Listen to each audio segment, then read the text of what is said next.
आपने भी कभी ये सोचा है, अगर आरबीआई के पास नोट छापने की मशीन है तो सबको 10 लाख दे दे, भरदम पैसा छापे, सबके बीच में बांट दे, ईएमआई भी खत्म, लोन भी खत्म, लाइफ पूरी सेट। लेकिन अगर ये इतना ही इजी होता तो जिम्बाब्वे और वेनेजुएला आज वर्ल्ड का सबसे अमीर कंट्री हुआ करता।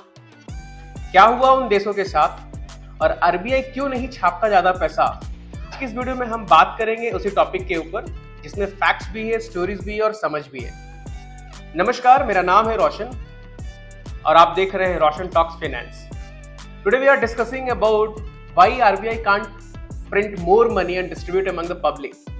चलिए शुरू करते हैं सबसे बेसिक सवाल से, आरबीआई सबको पैसा क्यों नहीं दे सकता? आरबीआई अगर हर किसी के अकाउंट में 10 लाख भेज दे तो शॉर्ट टर्म में सबको खुशी मिलेगी, लेकिन उसके बाद क्या? मार्केट में पैसा ज्यादा हो जाएगा लेकिन अवेलेबल सामान तो उतना ही रहेगा। रिजल्ट, चीजों की कीमत अचानक से बढ़नी शुरू हो जाएगी।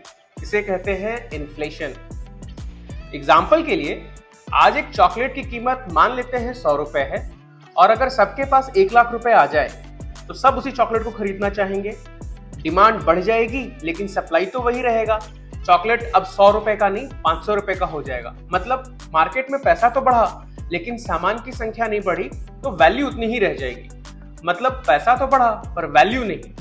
अब मैं आपको समझाना चाहूंगा। Let's take an example of Zimbabwe. आखिर जिम्बाब्वे में हुआ क्या था? In 2000 Zimbabwe economy was crashed, government was running out of money, बहुत स्ट्रगल कर रही थी। 2007 में सरवाइव करने के लिए उन्होंने जमकर पैसा छापना शुरू किया। नतीजा ये हुआ, मार्केट में पैसा तो बढ़ गया लेकिन गुड्स नहीं बढ़े। पहले तो सब खुश थे, फिर हुआ यूं, एक रोटी की कीमत जिसकी 10 रुपए थी वो 10 रुपए से 1000 रुपए हो गई और 1000 से बढ़ के वो 1 करोड़ तक चली गई। क्योंकि पैसा ज्यादा प्रिंट करने से मार्केट में सामान नहीं बढ़ जाता। बहुत सारा पैसा लेकिन सामान थोड़े रहेंगे। Result, higher price. हर 24 घंटे में सामान की कीमत दुगनी हो रही थी। This is called hyper inflation. जब प्राइस आउट ऑफ कंट्रोल हो जाए इसे हम हाइपर इन्फ्लेशन कहते हैं। पैसा काम करता है क्योंकि इस पर लोगों का भरोसा है। जब ये हद से ज्यादा प्रिंट होगा तो इसकी वैल्यू कम हो जाएगी।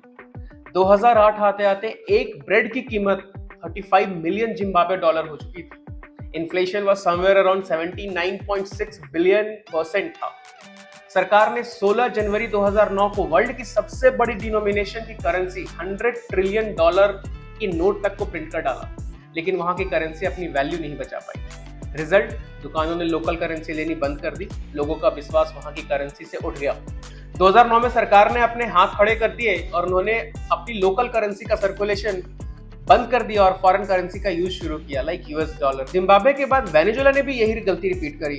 उन्होंने सोचा वाई बेचकर पैसा आएगा, लेकिन तेल की कीमतों में जब गिरावट आई तो उन्होंने नोट छापना शुरू कर दिया।